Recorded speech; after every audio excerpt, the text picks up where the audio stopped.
Previously on Sodor, the modern years. Are you alright, 10 cents? You seem a bit down today. I just got some bad news. Nothing for you lot to worry about.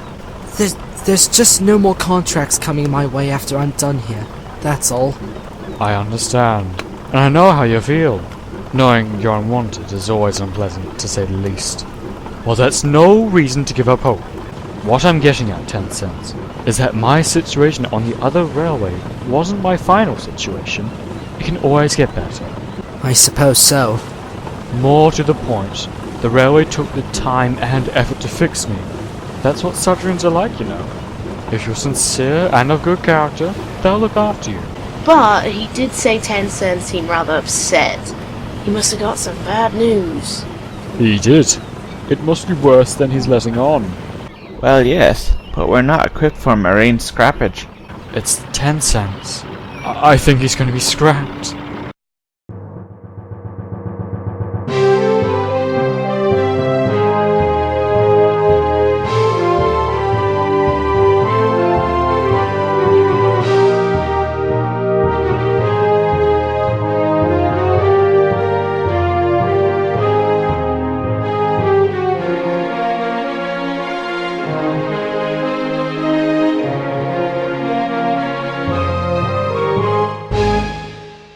Boco soon reached Wellsworth. He had to wait for a signal to clear before he could cross the main line into the yard. Morning, Boco. How? I know that look. What's going on? An undeserved scrapping. Boco said, and he explained all that he had learnt in the last few hours. And so I thought the Fat Controller may be able to help. The Hat family does carry a lot of respect in the heritage and preservation community. Edward smiled. I think I see where you're going with this, Boco, and I like it. You've got a passenger train down to Titmus shortly, haven't you? Yes, I'll make sure to get a message to the Fat Controller. Thank you. Later that afternoon, Edward spoke to the Fat Controller at Tidmouth and told her of 10 Cent's situation. She promised to do what she could. Early the next morning, Edward brought some trucks to the harbour. He stopped next to where 10 Cents was getting ready for the day's work. Morning, 10 cents. Good morning, Edward. 10 cents. May I ask something? Of course. Boco heard some workers at Croc's scrapyard talking about a marine scrappage contract. Would I be right in guessing that contract applies to you? I'm not surprised you've heard about it. Boco did try to cheer me up. I must remember to thank him for that. How long until your contract ends? There's a new tugboat arriving on Wednesday. I'm just contracted to help out until he gets here. Then I'll be sent Then I'll be sent on. There's been a change of plan, 10 cents. 10 Cents stared at the woman who'd just spoken. A businesswoman, in a clean suit, was the last thing he'd expected to see down at the dockside. What do you mean, miss? I'm your new owner. And you're not a scrap merchant? The woman smiled, but it was Edward who replied. 10 cents. This is Emily Helen Hatt, our controller. The Fat Controller. The Fat Controller? That's unexpected. When Boco and Edward brought your plot to my attention, I realized I could arrange a better fate for you. What fate would that be, Miss Hatt? I'm not exactly fresh out of the shipyard. Steam preservation isn't just confined to railway locomotives. There are several groups who aim to preserve steam tugboats like yourself. I haven't had a chance to contact any of them yet, so I purchased you myself to keep you safe. I'm safe? I'm safe! Thank you! You're more than welcome, 10 cents. I've spoken to the harbour master here, and he has a berth you can tie up in until I find a heritage society to restore you. Given your historical significance, I'm sure that won't take too long. That be the Eccleston. He'll need me to bring him in. With that, 10 Cents departed to meet the incoming ship. As he did so, he couldn't help grinning. Boco had been right, he thought. That hadn't been his final situation at all. For the rest of that day, the Brendan Branch engines and 10 Cents worked their hardest. They handled the goods in and out of the harbour with skill and professionalism. That evening, 10 Cents tied up in the berth the harbour master had given him. It was close to the tracks. He'd only just settled down when Ben chuffed up alongside with some trucks. 10 cents, do you know if the Fat Controller's found a Heritage Society for you yet? Yes, the Harbour Master told me a few hours ago. It seems the Norramby Maritime Historical Society is making arrangements to restore me. I understand they're arranging a berth at the marina down there. You're not trying to get rid of me, are you? No, I was just worried for you. Thanks, but there's nothing to worry about. From what I've heard, this lot know my history already. Operation Minnow and all that. That's good to hear. What's Operation Minnow? That's what brought me over here during the war. England was blocked off by Nazi U-boats who were sinking supply ships. Britain was running out of food, and the top brass thought that smaller vessels might be able to slip through the Nazi blockade. To be honest, it was a desperate plan. Ben had heard about the Second World War from Edward and some of the other engines who had been there. It had been a desperate time for England. So there were a few of you, minnows? I don't know how many all up, but there were 3 who volunteered from my fleet. We were loaded up with supplies and fuel and headed out. But only 2 of us made it. What happened? Halfway across the English Channel, we were spotted by a U-boat. Big Mac peeled off and distracted it, while Hercules and I continued on. That's the last we heard of Big Mac. You mean he got sunk? To be perfectly honest, I don't know. He could have been sunk, or he could have escaped. I just haven't heard more about him. Oh. What about Hercules? He's at the National Maritime Museum. It sounds like you deserve to be there too, 10 cents. You've come a long way, for sure. Yes, you're right there. A moment later, Ben departed to continue his shunting. The next morning, 10 Cents was just getting ready for the day's work when he received a visit. "Good morning, you must be 10 Cents." The tugboat looked over to see 2 well-dressed gentlemen standing on the dock. "My name's Milton, Robert Milton. I'm the president of the Norramby Maritime Historical Society." Pleased to meet you, Mr. Milton. Milton gestured to the man standing next to him. "This is David Chandler.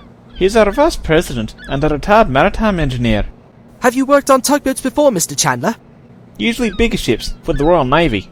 I'm looking forward to getting my hands dirty again." That won't be too hard. I imagine my engine will need a good clean-out. "May we come aboard and take a look at you?" Certainly. Milton and Chandler wasted no time climbing aboard and taking a look around 10 Cents. They seemed to be pleasant gentlemen, the tugboat thought, and they seemed to know their way around. After a couple of hours, they had finished their inspection. "Well, you can move under your own power, so that's a start. We'll definitely be able to restore you, although it may take a wee while." It's better than being scrapped at any rate. "Indeed. Fundraising will be the challenge. Although there are quite a few harbours around Sodor, they do not really have the same public profile as the railway. Still, we can work around that." So, what happens now? "We've a berth at the Norramby Marina, and we'll get started on you there. Will you be ready to leave tomorrow morning?" Yes, my replacement's due to arrive then. The next morning was Wednesday, the 17th of August. Both Edward and Boco were down at the docks. They had come to say farewell to 10 Cents, and the Fat Controller had rearranged their schedules to allow them to do so. Thanks again for all you've done. If it weren't for you two, I'd be scrapped by now. I'm just glad we could help 10 Cents. You'll have to come back and visit once you've been restored. A moment later, Milton and Chandler arrived and greetings were exchanged. "I'm afraid we'll have to get going a wee bit sooner than planned, 10 Cents. They're predicting storms for later, and we need to get to Norramby before they hit." 10 Cents glanced up at the red sky overhead, while Milton and Chandler climbed aboard him. We'd better get moving then. Boco, Edward, thanks again for all you did. I owe you one. With that, 10 Cents tooted goodbye and departed.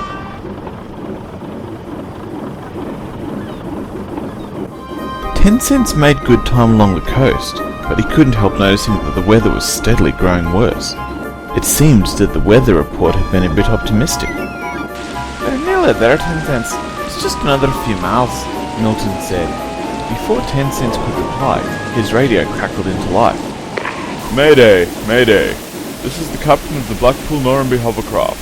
We're being battered by the storm and need help, urgently." Hey, did you hear that? "Aye, it sounds like Hubert's in trouble." Milton quickly radioed the hovercraft, getting their position. "They're just a few miles east of here." And we're probably the nearest vessel. They'll need our help. "Telegrams here, 10 Cents. Head due east. I'll let them know we're coming. 10 Cents didn't waste any time. He quickly accelerated, moving as fast as he could. Hubert, there's a tugboat on the way. Good. Hubert replied, as another wave washed over his air cushion.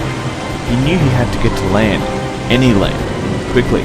If his air cushion went underwater, the rest of him would follow.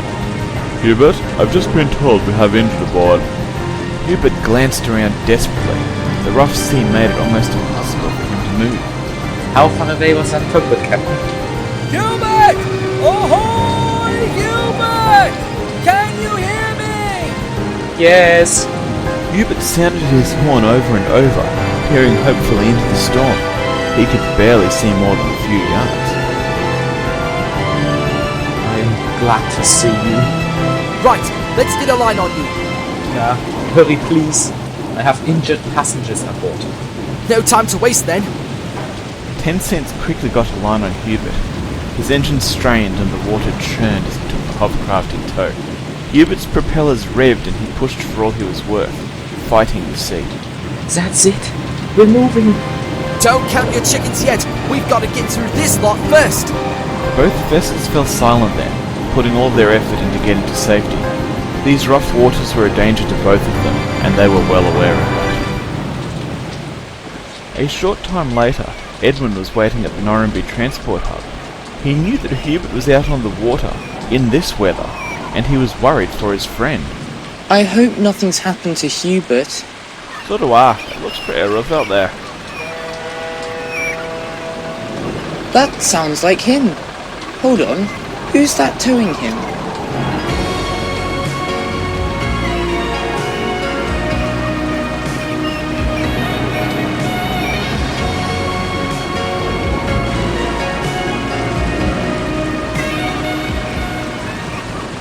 Looks like we've made it. Is that your connection, Hubert? Yes. Hello, Edwin. My apologies for the delay. Are you alright, Hubert? Thanks to 10 Cents here, yes. If he hadn't come along. Well, you did put out a mayday. All the same, my passengers and I do owe you our gratitude. I'm just glad you're all safe. 10 Cents replied, and he glanced along the coastline. Looks like the storm's moving northwest. Should be quiet around here now, so I'd better be going. Could you tell me where the Norrumby Marina is? I think it is to the east. I have not been there myself, though. It's about 2 miles east of here. You'll see a lift bridge with our tracks across it. The marina's in the cove on the other side of that. Thank you. With that, 10 Cents departed. 10 Cents was right, in a way. Although it was now calm around Norrumby, the storm was moving across the rest of the island of Sodor, causing trouble for engines both large and small. Well done, 10 Cents. You know, Hubert's passengers will probably tell their friends and family about this. It may help with the publicity for getting you restored. Oh, yes! I suppose it would, wouldn't it? I didn't think of that. We may need that publicity too, to help with the fundraising. As noble as that rescue was, 10 Cents, it did put a big strain on your engine. It may have done damage, and we'll need to inspect you again. No argument here. I say, that's the lift bridge up ahead, isn't it? Aye, that's right. 10 Cents soon reached the marina, and tied up in the berth allocated to the Norrumby Maritime Historical Society. While Milton and Chandler began inspecting his engine, the tugboat took a look around. It seemed like a decent spot. You're that tugboat, aren't you? Excuse me? Aren't you the tugboat who rescued Hubert just now? Well, yes, I am, but how do you know? That wasn't even an hour ago. Oh, Charles West was one of Hubert's passengers. He filmed part of your rescue, and it's all over Twitter and YouTube. Oh! 10 Cents replied. He'd heard of Charles West, a local TV personality, but he wasn't quite clear on what Twitter and YouTube were. It sounds like you're going viral, 10 Cents. Viral? You mean I've got to be quarantined? No, not at all. I mean the story of your rescue is spreading on the internet. 10 Cents, could I take a photo of you? Well, okay, I suppose. Thanks, said the man, and he snapped a photograph. Well, that was unexpected. You know, 10 Cents, I wouldn't be surprised if you get some visitors over the next few days. Milton was right. Later that afternoon, a press photographer arrived and took 10 cents' photo for that evening's paper. The next morning, Hubert's captain came to see 10 cents to say thank you. Later that day, some of the passengers who'd been aboard also came by to say thanks. Then, that evening, a familiar woman arrived. Good evening, 10 cents. Good evening, Miss Hat. What are you doing down here? I came by to see how you were settling in. Quite well, thanks, miss. I've had nothing but support and well wishes since I got here. I'm not surprised. I heard about your little adventure on the way from Brendam. It's just like what Boco said. What was that? No matter how bad the situation is, it can always get better. Yes, I suppose so. Anyway, I'm glad you're going well, 10 cents. I'm looking forward to seeing you restored. I'm looking forward to being restored, ma'am. Thank you again for stepping in. I'm glad I could help. With that, the Fat Controller left. As she did so, 10 cents glanced around. He was looking forward to being restored, and was grateful that he had been saved.